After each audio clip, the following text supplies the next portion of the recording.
Hey, everybody. Good evening to you. I am just back from the courthouse moments ago, and it has been a memorable day. The jury has just gone home, I would say about 30 minutes ago, after deliberating since around 2:15. Dinner was brought in, and they deliberated some more, and now they have gone home.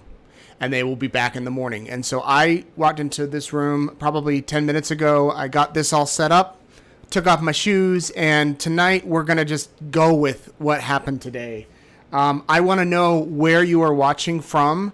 So many of you have been kind enough to comment and let me know where you're at. And those of you that thought we'd have a verdict today, you're wrong. You're wrong. Although many people thought it would happen today, it didn't. So, put in the comments below if you want to have a new guess. Yeah, if you want to have a new guess, when you think the verdict's going to come down. Will it be tomorrow? And put the time. Whoever gets the exact minute, I'm going to call out our wonderful moderator, Peggy, to help me with this. When the verdict comes down, within 24 hours, we'll go through all the entries, and whoever gets the exact minute and exact time and date, I'm going to send you something cool. East Idaho News swag, maybe some gift certificates. We'll find some sponsors. We'll do something to take care of you because it's just a fun little game. Not that I think that this is a light, heavy topic, because it is definitely a heavy topic. And I want to go through with what happened today. First of all, Judge Boyce ruled on Idaho Rule 29. This was the rule where the motion that the defense made to have a motion for acquittal, which basically is kind of standard from everything I understand, that if the defense does not think the prosecution put on a case, they can file this motion for acquittal, and that's what they did. And the judge went through each count and said, well, here's where I think they prove, if there's any evidence that the defendant may have been guilty on a few things, then that's what we have to go on. And so that's what he did. And it was denied. So the motion did not happen. Just a reminder, these are the charges that Lori's facing. Conspiracy to commit first-degree murder for Tylee, first-degree murder for Tylee, conspiracy to commit first-degree murder for JJ, first-degree murder for JJ, and we also have the conspiracy to commit first-degree murder for Tammy and grand theft. So the judge read each of those charges in his jury instructions. He read all of the appendages associated with the charges, the allegations in the indictment, and he stressed that if you must find guilt beyond a reasonable doubt on each of those, and that's what they are doing. That's what they're deciding to do. So after that, Rob Wood got up to give his closing arguments. And I want to play some of what he said, and then I want to play some of what Jim Archibald said, and then I want to play some of Rob Wood's rebuttal, and then I want to tell you what I observed in the courtroom from a very unhappy Lori Daybell. There were tears. She was not happy with what happened. As I said, I just got back here, so I haven't pulled out any clips. I'm going to play it. Let's see. I have the time here. The prosecutor spoke for 1 hour and 12 minutes. And then the defense spoke for 59 minutes. And then the rebuttal was 18 minutes. So decent amount of time. And before I play that, I want to read with you. I just remembered. I got an email last night. I'm going to keep the person's name confidential, but this person served on a high-profile jury. She spent 2 months on a high-profile jury. I won't say the name of the case, but out of state, out of Idaho, and it was 2 months. And I'm going to read what she said, and I'm not going to use her name or the name of the trial, because she said, oh, she did say I could use her first name. It's Lisa. And reference a high-profile murder trial, but please not the name, because I need to keep my promise to my jury friends. So it sounds like they made a pact. The fellow jurors made a pact. This is what she said. I've enjoyed your coverage of the Daybell trial. It's brought back many memories of my 2 months spent on this murder trial in 2015. Although every case and every jury is different, I thought I would share my perspective on being part of a high-profile case. 1, we had 18 jurors throughout the trial. Before deliberations, 6 were randomly selected as alternates.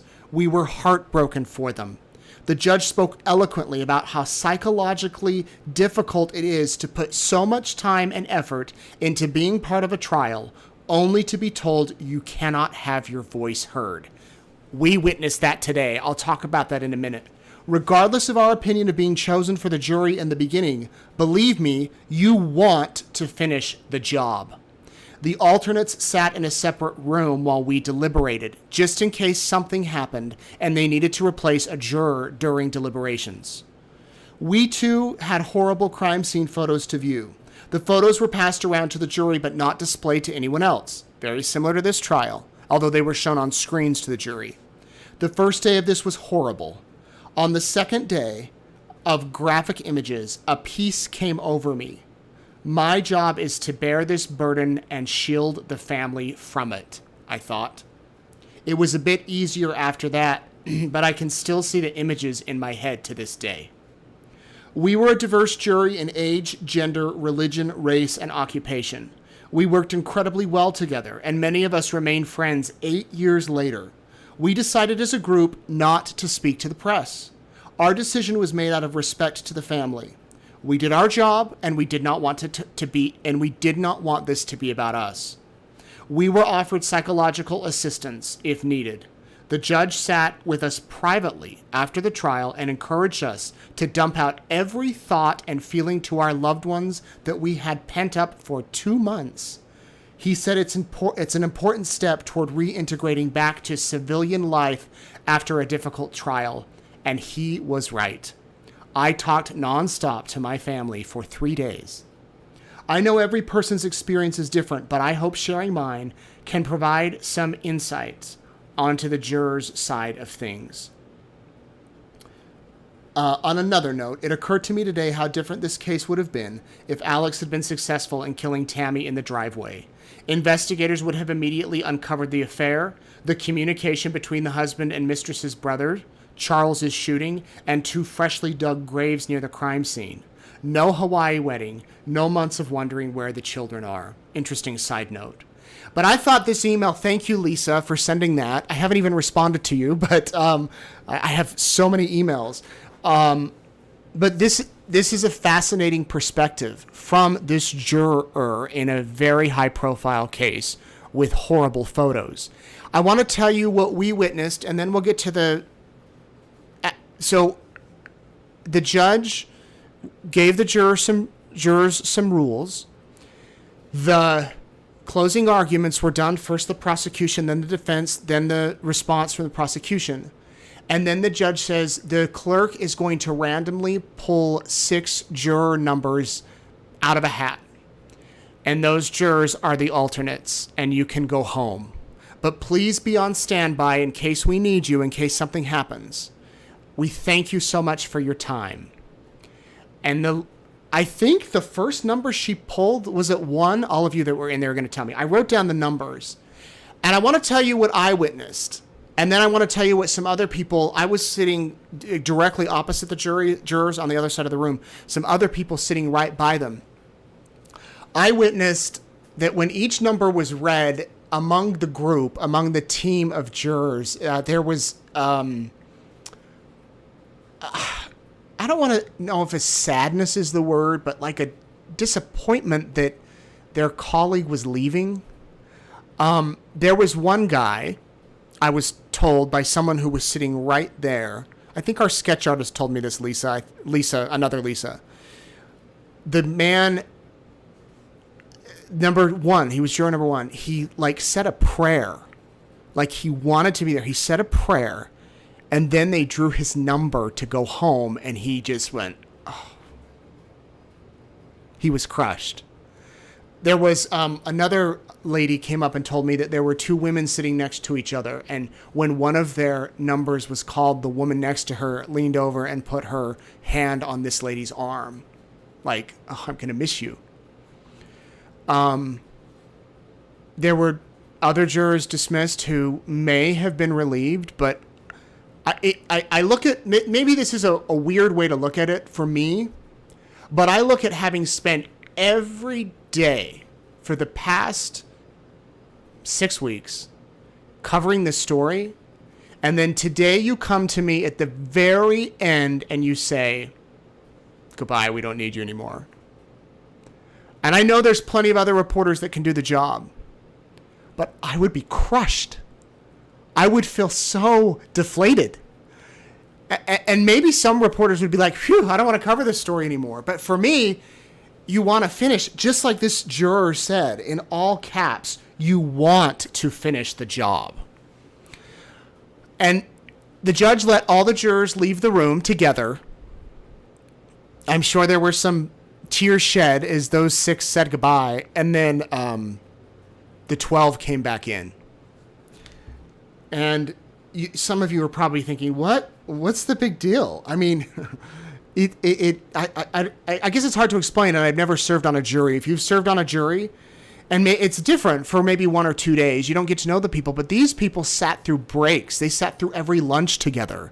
They got to know each other. It's a vast group of men and women and all sorts of ages and everything. We went from 10 men and 8 women to 7 men and 5 women.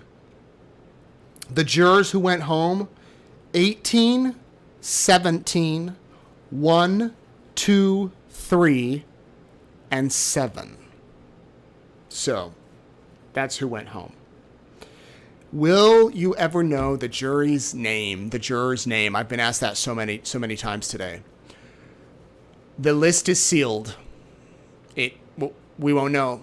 But what the trial court administrator will do is she will let the jurors know if they want to talk to the media. Here's who's interested in talking to them. And full disclosure, I have submitted an email saying, I'd love to talk to you. If they choose to never talk to me, that is fine with me. I respect that. I'm not going to go chase them down. If they choose to want to talk to me, I'll respect them and talk to them. So we may not know. And as this juror said, they made a pact that none of them would talk. And that could be the case here, or it might be different. All right, so that's kind of what happened with the jury today. Let me get on to the audio clips here, which, by the way, these are uploaded on our YouTube, the prosecutor, the defense, and then the rebuttal, and then the full audio is going up now. I'm going to play a little bit of Rob Wood. We'll just get listening to it. I don't know the particular bite here. This is going to be the opening of what he said, and then I'll play Jim Archibald, and here we go. All right, at this time we'll have closing arguments. Mr. Wood for the state. An extreme manner. Tylee was Lori Vallow's 16 and free of obstacles. Murders in the state of Idaho. Power and sex. Beginning in October of 2018, Lori Vallow and Chad Daybell set in motion a series of events that led to 3 horrific murders in the state of Idaho. Along their way, they quickly recruited and groomed her brother Alex Cox to participate in their multiple conspiracies. Each of these conspiracies as part of a larger plan for Chad and Lori to be together, unencumbered and free of obstacles. This plan was driven by Lori Vallow's desire for and use of money, power, and sex. And this plan that she set in motion must end today in the verdicts you render in this trial. Idaho murder number 1. Tylee Ryan. Tylee was Lori Vallow's 16-year-old vibrant daughter. She had a whole life ahead of her. Tylee was murdered between September 8th and September 9th, 2019. Lori Vallow was responsible for Tylee's health and safety. But instead of protecting her, Lori Vallow, Chad Daybell, and Alex Cox conspired to murder her. Acting together, they caused her death. Tylee's body was burned beyond recognition. Her body was dismembered in such a grotesque and extreme manner that the medical examiner had to determine the cause of death as homicide by unspecified or unknown means. She was burned and buried in Chad Daybell's backyard on September 9th, 2019. What was left of her body, they dumped in a green bucket and buried in a pet cemetery on top of a piece of her skull. Tylee was gone and buried and out of the way, but Lori Vallow kept collecting Tylee's money. Tylee Ryan had been receiving Social Security benefits from the death of her father, and Lori personally took steps to make sure that she kept receiving that money after Tylee was murdered. Lori never reported that Tylee was missing or dead. Not only did she not report it, she lied to multiple people about Tylee's location and whereabouts, including to the police. She had to keep her body hidden so she could keep getting the money. Idaho murder number 2. Between September 22nd and 23rd, 2019, J.J. Vallow's voice was silenced forever by a strip of duct tape placed across his mouth. A white plastic bag was placed over his head, where it was secured tightly with duct tape, being wrapped around and around from his forehead to his neck. The evidence shows he struggled, and we'll never know how long he fought before they bound his wrists, his forearms, and his ankles with duct tape. That white bag that was placed over his head, that was duct taped over his head, cut off his airways. So he stopped breathing. His heart stopped beating, and he died. It was a brutal, horrific murder of a 7-year-old boy with special needs. A 7-year-old boy with special needs. JJ's body was placed in a black plastic and buried like a piece of trash in Chad Daybell's backyard, in a shallow but well-prepared and precise grave. Just like Tylee, JJ was the recipient of Social Security benefits from the death of his father, Charles Vallow. Just like Tylee, Lori never reported that JJ was missing or dead. Why? He had to remain hidden so she could keep receiving the money. Not only did she not report, she lied to multiple people about his location. She even asked a friend, Melanie Gibb, to lie to the police about JJ's location, and further asked her to falsify evidence of his location. Just like Tylee, after JJ was murdered, she kept collecting the money. Idaho murder number 3. Between the night of October 19th and the morning of October 20th, or between the night of October 18th and October 20th, 2019, Tammy Daybell, a loving, active, healthy 49-year-old mother of 5, and a school librarian, was murdered in her own home. She was asphyxiated in her own home. The evidence is clear that Lori Vallow, Chad Daybell, and Alex Cox conspired to murder Tammy. Acting together, they caused her death. Her death occurred just a little over a week after a masked gunman had attempted to shoot her. She entered her home after a night of church activities.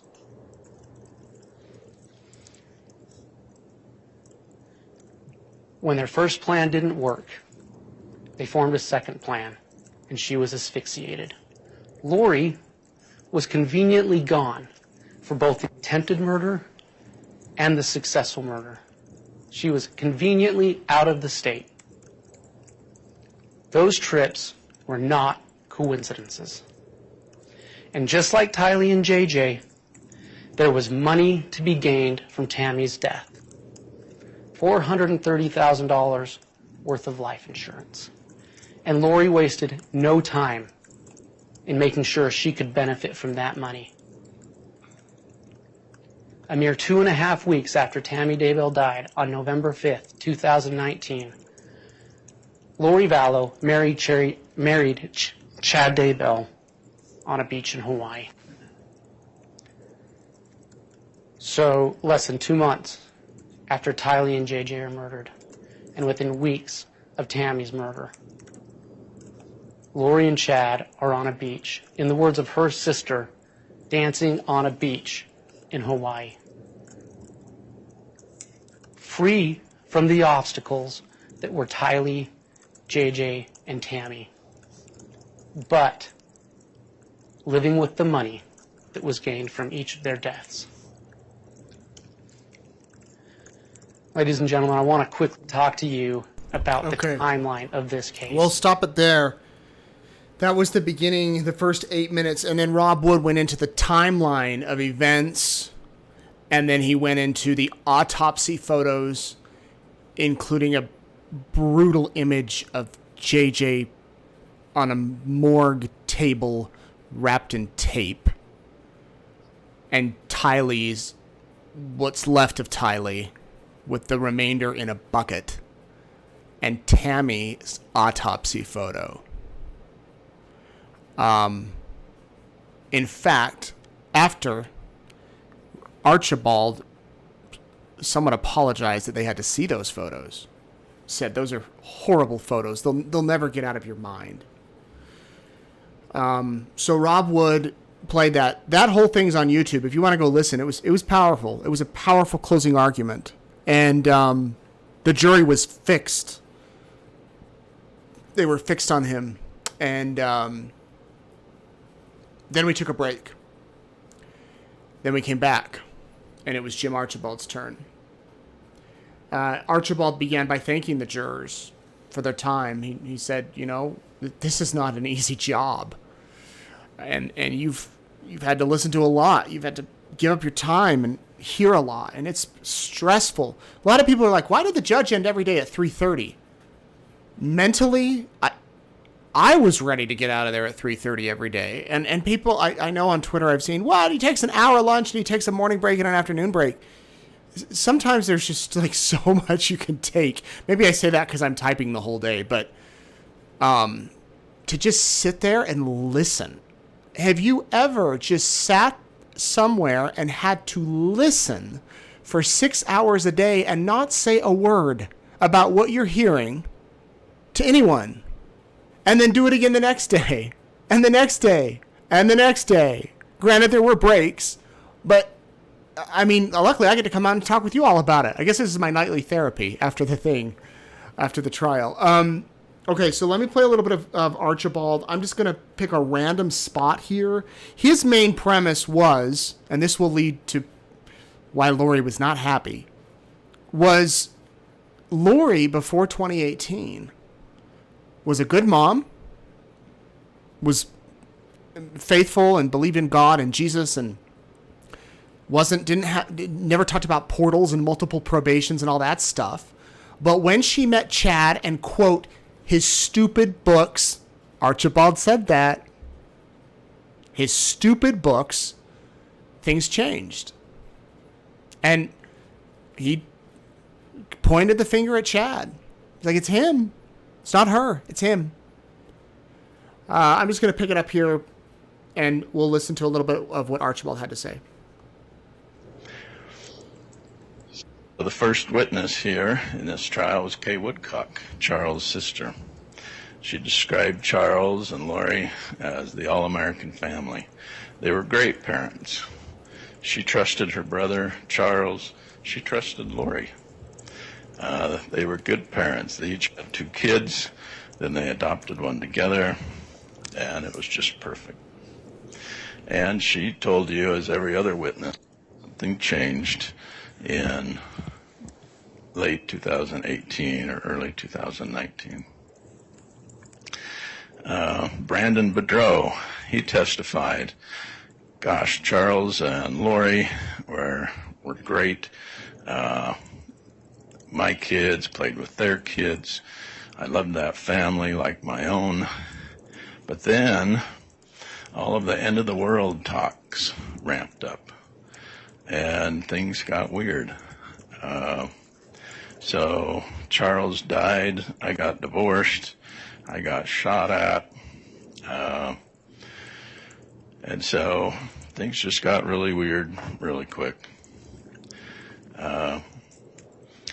Officer Hermosillo, what a tough job he has when he had to describe the stench, the smell of decaying bodies during a search of Chad Daybell's property. That was pretty brutal.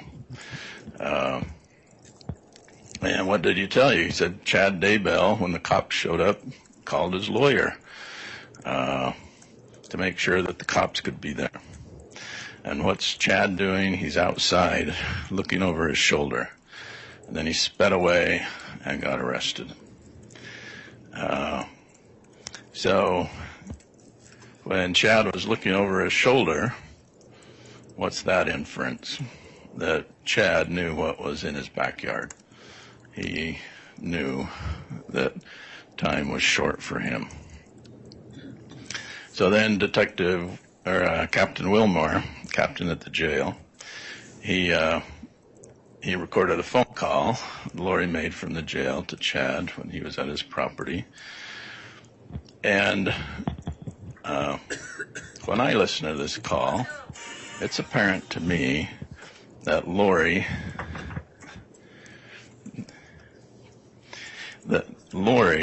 does not know what's in Chad's backyard. But I'm Lori's lawyer, so don't trust me. Listen to it again. So that's the way I hear it. Lori does not know what's in Chad's backyard. She knows her kids are missing. She knows that her kids aren't with her. She knows that they're safe and happy, whatever that means. If that means people are dead, if people are safe and happy, if they're in heaven. But does she know that Chad and Alex stuffed her kids in Chad's backyard? So listen to it again, and you make your determination. So then we have other witnesses about, and I know weirdness isn't a legal term, but that's the only way I can describe this, all this religious babble. All about you've been married in previous lives, multiple probations, multiple lives, special missions on earth, light and dark scales, contracts with Jesus or contracts with Satan. Just a lot of stuff that really does not make sense. So you have to sort through that to see, again, in America you can believe how you want, but you can't go killing people. And so what are they talking about? What is all this religious talk? Then Melanie Gibb records Lori. You'll have a chance to listen to that. That's where Lori says, with Chad sitting right there, the kids are safe and happy. And so, does she know her kids are dead? Well, she knows they're not with her. Does she know that Chad and Alex were out in the backyard together? Remember all the GPS data? Lori's not there. Lori's not in the backyard when Chad and Alex are. She's not coming and going to Chad's property on those days that the state points out. She's not there. They're calling her. They're texting her. Are they texting about, hey, today's the day we're going to kill some people. Is that okay with you? We don't know that. Or are they saying, yeah, I'm just running an errand. I'll be back. Do you want a real Coke or a Diet Coke? We don't know the content of those text messages. Unfortunately, we have lots of content of text messages about the James and Elena story. We have lots of that crap. But we don't have any texts about today is the day we kill people. So look for that. Look for the lack of evidence about who's doing what. Part of your job. That's part of your job to figure it out. And if lack of evidence is something that the state hasn't shown, you can't hold that against me. You can't hold that against my client. You hold the lack of evidence against the state because they have the burden of proof. Okay. That's all I'll play from the defense there. I wanted to give them equal time. They clearly deserve it because we have two sides here. And I didn't play the part where he called Chad's books stupid. You heard the part where he said weird beliefs because he doesn't know what else to call them. But he really kind of made the point, kind of throughout there, that these were all Chad's beliefs, and Lori was following. That she was not the leader, he was the leader. And then he brought up the storm. Now, if you know, you know what the storm is. If you don't, go look it up. He said Chad was being led by the storm. And he's not the only... No, he said the storm was leading Chad. And he's not the only man who's been led by the storm. And Chad would do anything for the storm. And Jim Archibald made the point that if you have any doubt, reasonable doubt, you must not convict my client. He spoke for, again, 58 minutes. You can go listen to the whole thing. Let me know what you think. Defense, prosecution, who do you think won? We then went to lunch for about 45 minutes. Now, the attorneys don't have lunch with Lori. She goes and has her own lunch. The attorneys go have their own thing.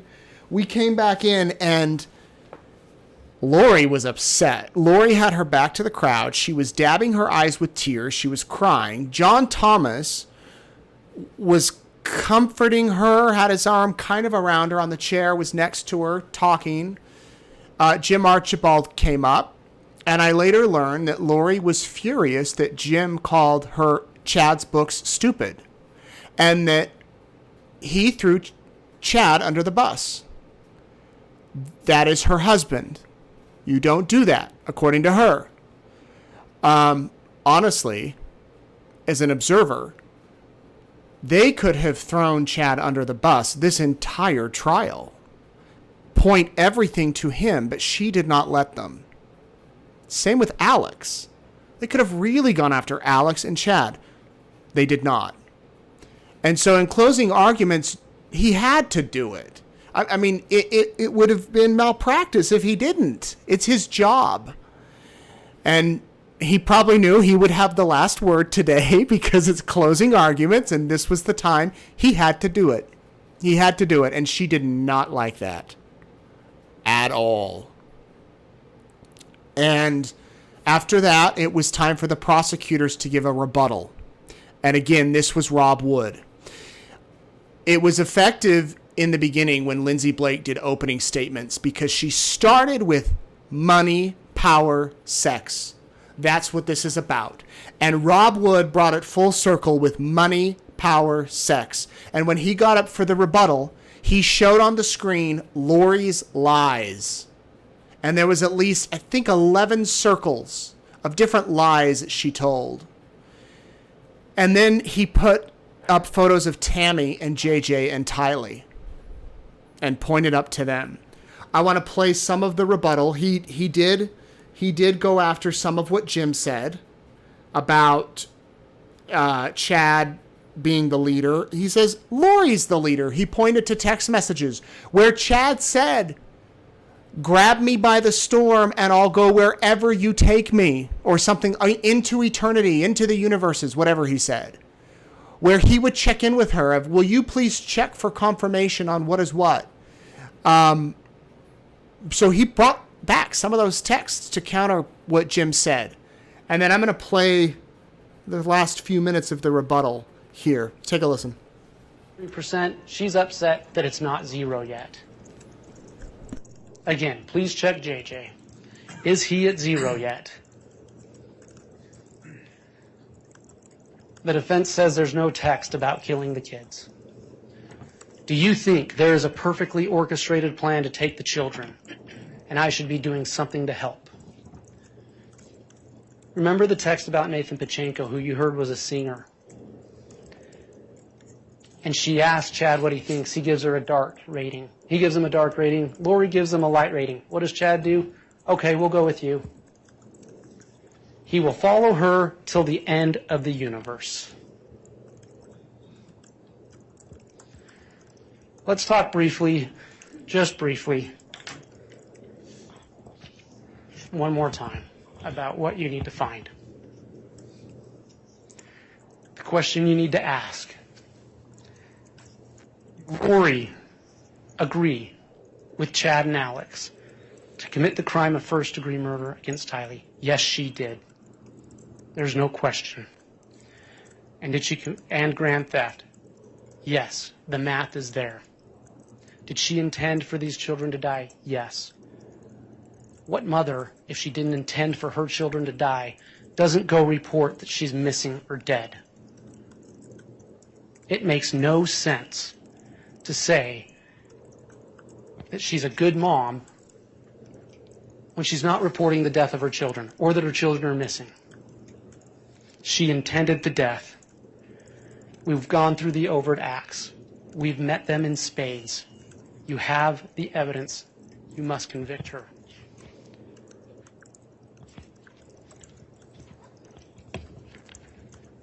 In regards to the murder of Tylee Ryan, you have to ask, did Lori Vallow engage in conduct, or did aid, abet, advise, or counsel another to engage in conduct which caused the death of Tylee Ryan? Yes. It is clear. The same applies to JJ. The same applies to Tammy.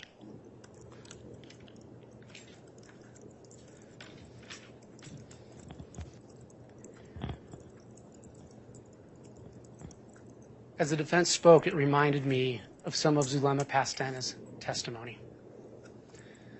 When Lori would tell her friends that nothing she did in this life counted for her. She could do whatever she wanted. Nothing in this life counted for her. And she made a little motion she did. She'd go, doesn't count for me. Make it count for her. Make it count for Lori Vallow that Tylee Ryan was burnt, mutilated, buried in a bucket next to a dog and cat. That Tylee Ryan will never get to go to college, will never get to fully grow up. Make it count for Lori Vallow that JJ, a boy with special needs, had a plastic bag placed over his head and had to fight for his life. Make that count for her. And make it count for Lori that Tammy Daybell had to die so that Lori could get to that money, so that Lori could get to Chad Daybell. And make it count for her that she stole. Again, reason and common sense. Reason and common sense. Lori's behavior shows you that she is a killer.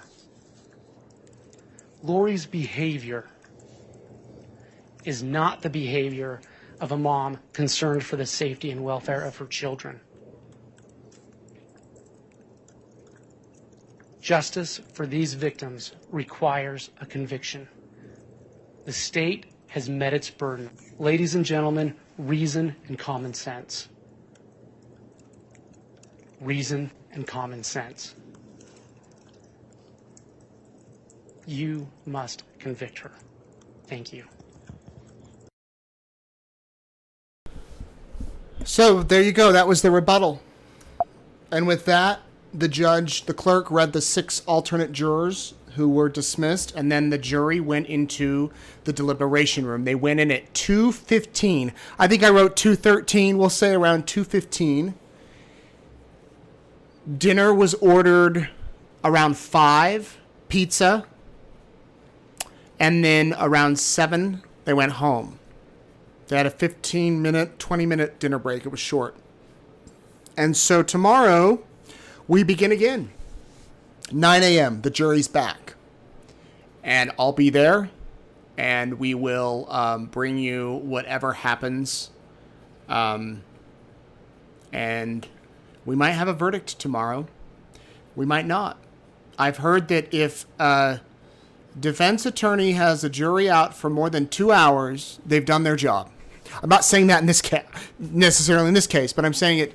They at least wasn't a slam dunk, is what I should say. I mean, any verdict can still come back, but if you're back there for a short amount of time, then that's what it is. So, I think we're going to get to some questions. I feel bad though because I do have a photo.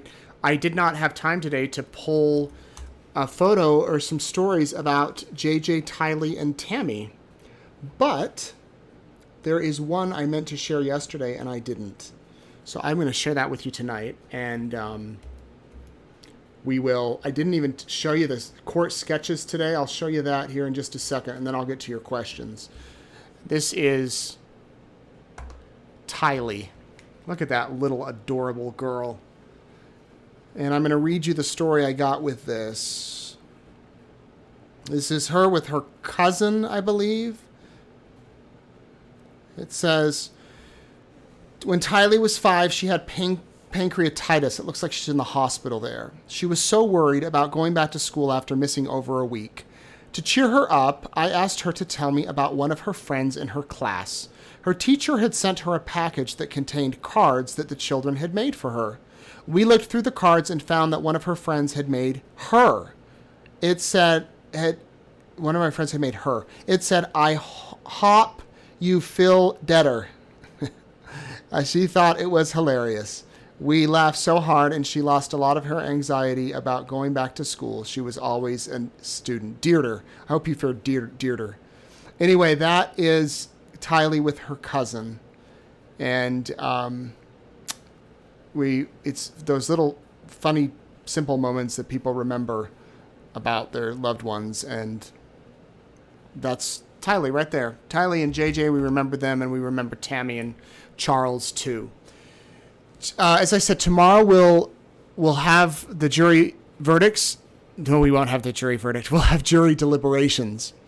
If we have a verdict tomorrow, I'll be back here at 7:30 to break it all down. So we'll be back. If the jury's still deliberating at 7:30, I won't be back. Or even at 7, I'll be there. But we're going to be live whenever the news breaks. If you're tuning in, and so many people have messaged saying, how do I know when the verdict's here? We will get an hour heads up once the the verdict has been reached. So verdict comes in at 2. We get a heads up. We know it will be read at 3. Right at 2. We're going to send out an alert on our East Idaho News app and on our YouTube and Facebook. I'm going to post it. I'm going to tweet it.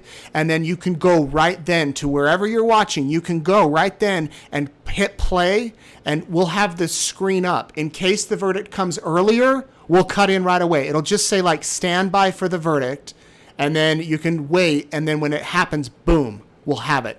It's going to be, I don't predict that it will be long, but you'll be able to see it from the court cameras. Right after that, we'll switch to another camera outside of the courthouse. I'm going to run down and I'm going to bring you live coverage as people are leaving, see if they have any comments, talk with Larry and Kay, hopefully, talk with other family members who were there, get their reaction to it. So we'll get you coverage. You won't miss the verdict.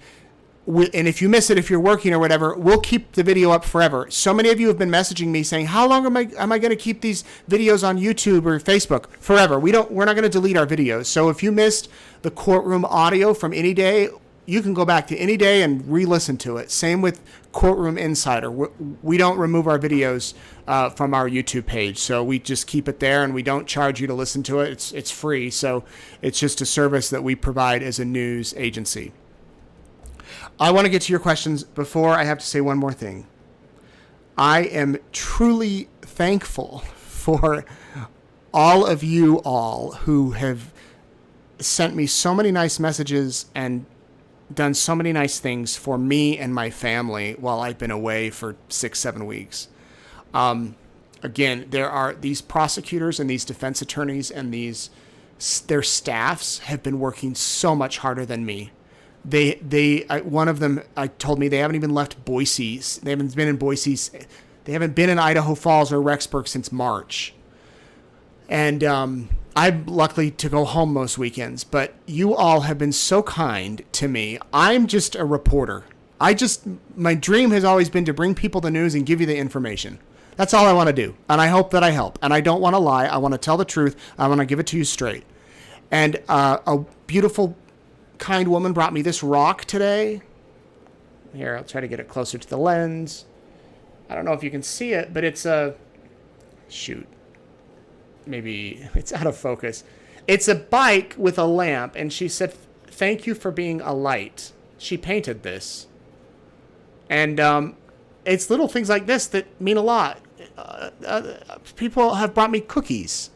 I have a thing of cookies over here and Smarties. And you stop by to say hi at the courthouse and ask for a selfie. It truly does mean a lot to me to be connected to the community. I've had plenty of job offers to go elsewhere, to bigger cities, to do different things.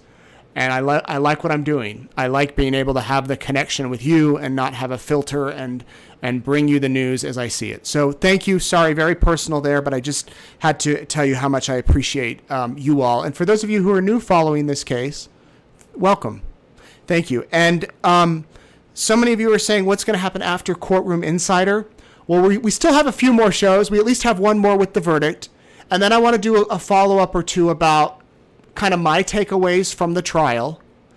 I want to do one about what didn't make it in this trial that I thought would. Because there's a lot, even when I'm chatting with people, that like, oh yeah, why didn't they play that? Or why didn't they show that?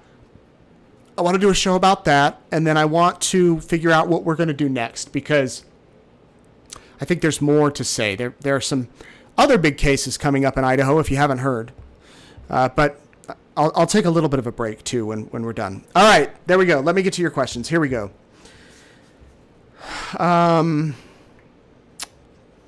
Let me rewind here. Oh, my gosh, there's so many questions. Will the victim impact statement be streamed live? Sheila. Okay, so Sheila is talking about after the verdict comes down, the judge will set a sentencing date for Lori. It'll probably be 2 to 3 months out. I realize many of you have messaged me saying, are you sure that's right? With the Letitia Stosh case that just ended, I think in Ohio or something, they sentenced her right away. Different states do different things. In Idaho, on a felony, especially on a serious felony, you have a pre-sentence investigation, which is ordered. And they try to interview you, the defendant and whatever, and then you're sentenced 2 to 3 months later. So Lori, assuming we have a verdict tomorrow or in the next 2 or 3 days, will likely be sentenced in July or August, maybe even September. At that point, victims will read statements or speak or get to address the court, and we don't know if that will be streamed live. We're going to put in a request to carry that live, and hopefully it will, but I don't know if that'll happen. If not, we'll get the audio and you can listen. Sharon, do the victim impact statements have any bearing on the judge's sentence? Oh, I'm sure they do. I'm sure the judge reads them and hears them. Often the judges, I think, go into the sentencing hearing with their mind kind of made up, but they also listen to what the defense says and they listen to what the prosecutors say, their recommendations. So they get to have a say, but ultimately the judge has the final thing. If Lori serves her time in Idaho, will she get to work at the Idaho State Fair in Blackfoot? That's a good question, Becky. For those of you wondering what that is, there's the Eastern Idaho State Fair every September. The inmates come and do trash cleanup and removal.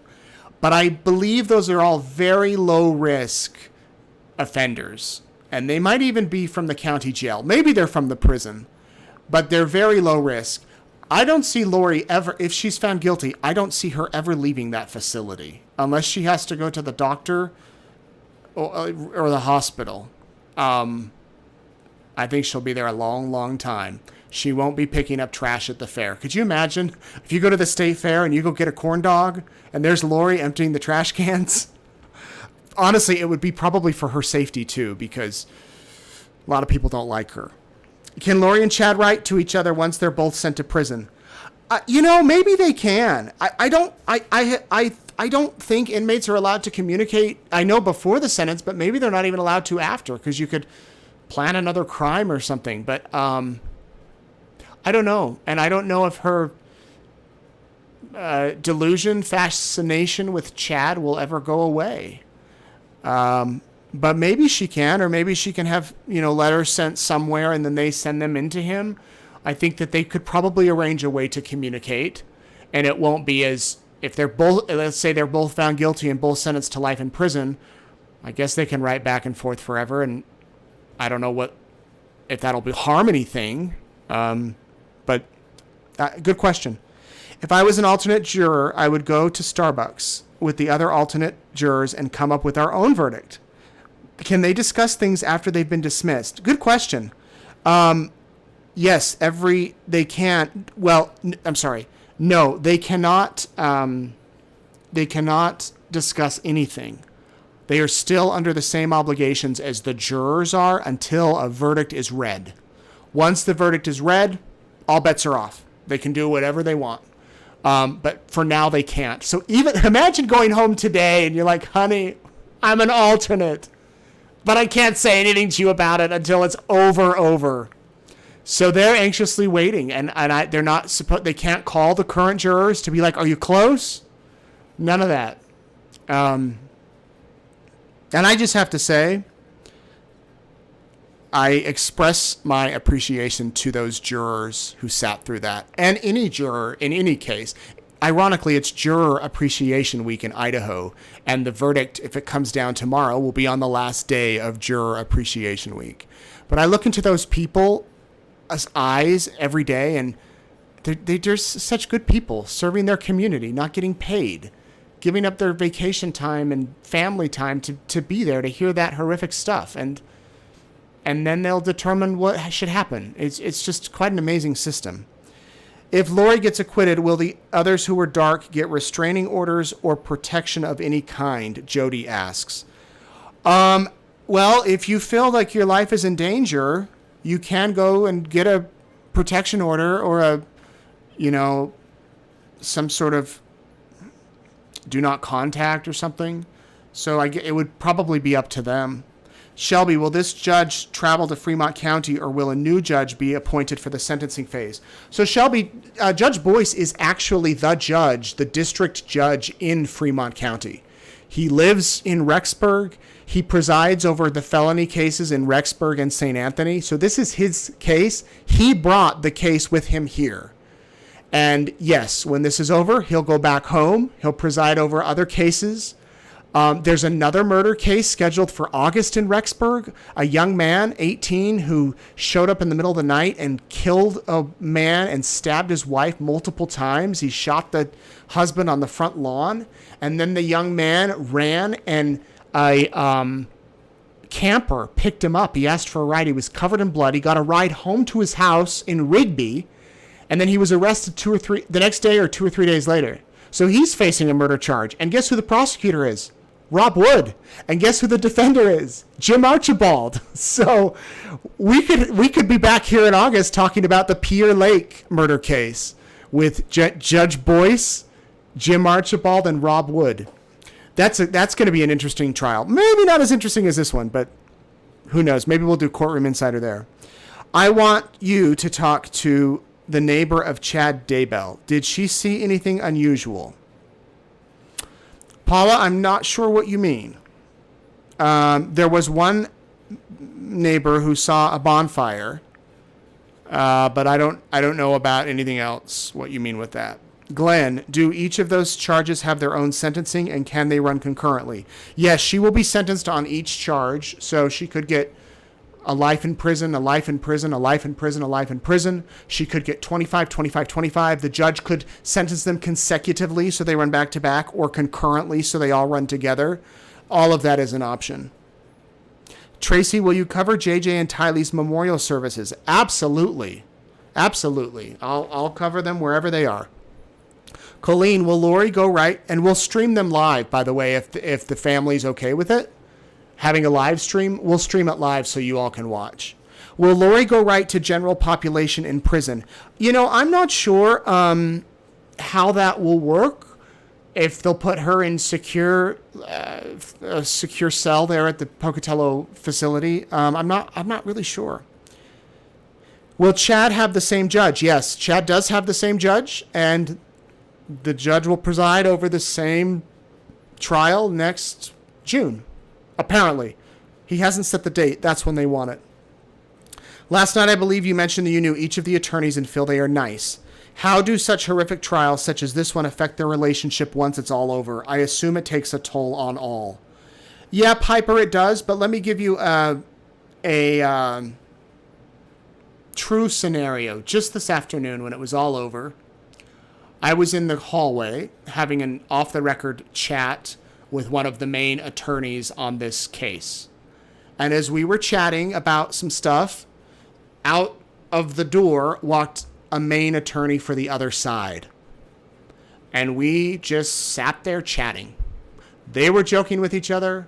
I was chatting with them. One of them said, you know, I thought about bringing this recording in, and the other one kind of laughed, and we talked, and then a few detectives came over and chatted, and it was very much like old friends chatting. And I'll tell you what, that's one thing I like about these groups, about Idaho. It's probably not all over Idaho. It might be more small town, but I wouldn't be surprised if tomorrow I went out to Chipotle or somewhere once the verdict's done, and I saw the defense team and the prosecutors having dinner. They might, I don't know if they watch this, but they might be like, Nate, you're crazy. We don't like each other that much. But they're friendly, they're professional. Whereas I've covered other trials in other states where, they don't talk to each other.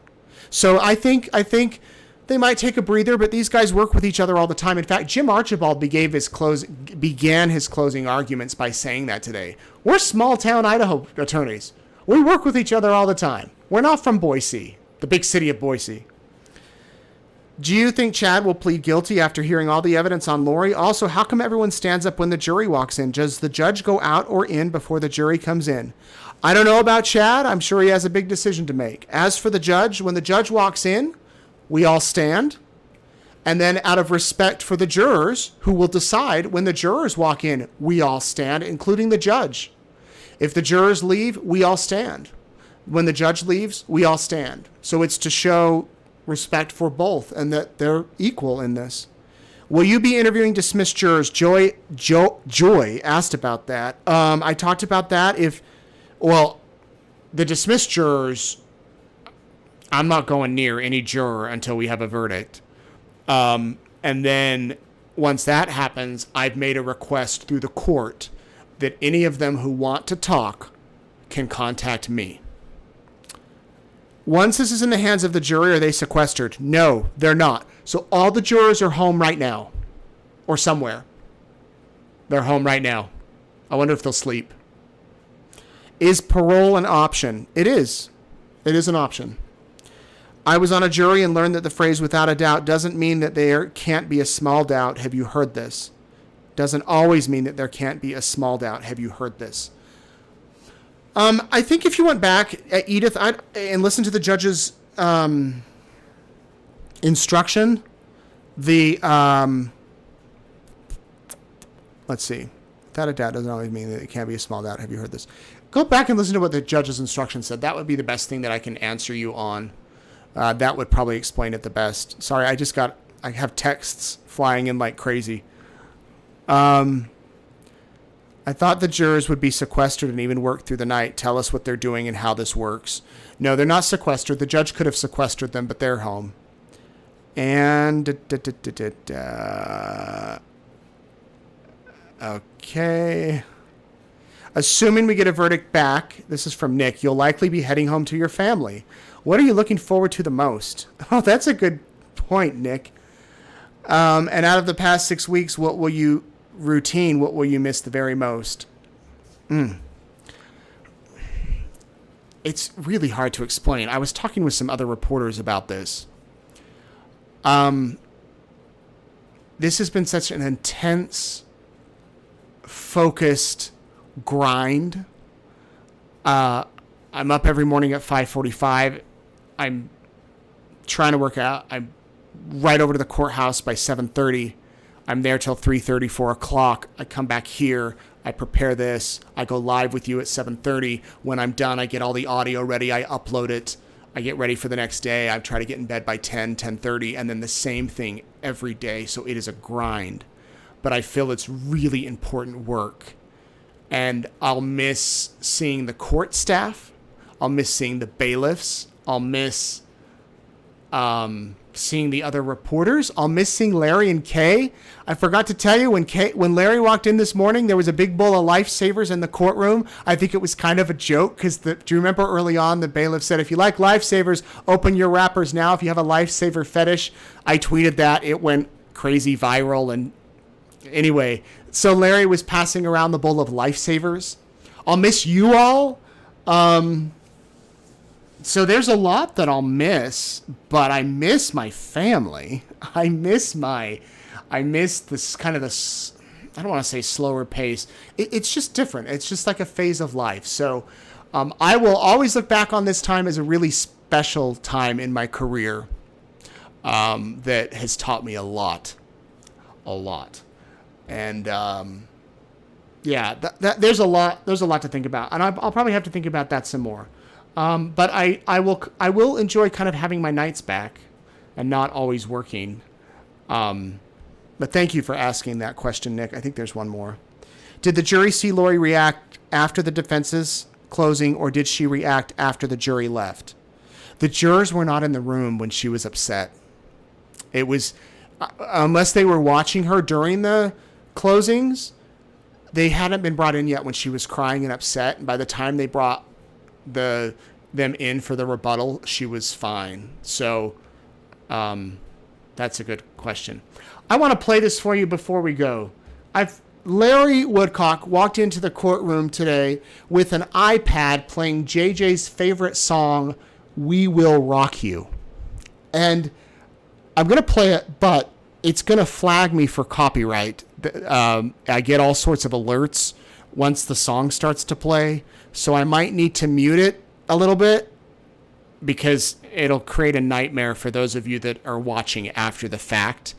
It won't play. But let me show you Larry and Kay walking in today and what they did.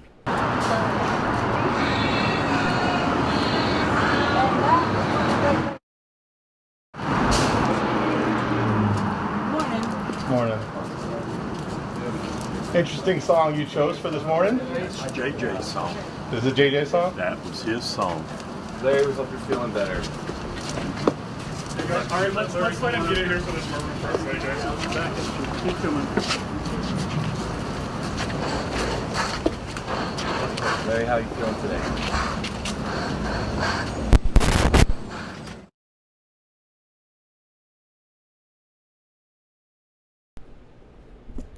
I'm muting because of the copyright. Larry's saying we will rock you. You can see it. By the way, you can go on and watch this after the fact. We posted it, the whole video, but I just can't play it for you here. That song was JJ's song. He played it, he sang it, he loved it. And I can't think of a better day to play that song in memory of JJ. And I am ready for this. The gloves are off. It's time to get this show on. JJ would sit outside of our house under the oak trees. He'd set up his pots, his pans, and his 5-gallon bucket. He would set all of his little buddies in chairs. And that was his song. He would sing it and play it. And he played it. And he played it, and he played it. I can't think of a better song to come in here today with his memory than that song. So I am ready for this. We are all ready for it. I think that it's going to be, I think it's going to be a great day. I really do. And hopefully, we have a fair, righteous verdict. This is swift. And Lori gets loaded in a van and taken to Pocatello, where she belongs for the rest of her life. And then it's on to Chad. The next trial, I hope it's quick. And by quick, I mean it doesn't take a year to go to court to prove guilt of Chad. When all the evidence has been presented, everybody has heard it. It's time to go to the next one. And then once that one is completed, it is time to go to Arizona. And let's get on Charles's case. And let's close this. It's time to go to the next one. And then once that one is completed, it is time to go to Arizona. And let's get on Charles's case. And let's close this out. And I hope it all happens in the next year. We've been here every day, as y'all know, for this. We will be in Chad's trial every day here in Boise. And then I hope he's found guilty quick and he's sent wherever he needs to go. And then we go to Chandler, Arizona. And we go to court there, and that's done. Fair, honest, righteous. And Lori is found guilty again for the murder of Charles. Chad is found guilty of the murder of 4 people. And Lori is found guilty of 3 people. Good day. Good day.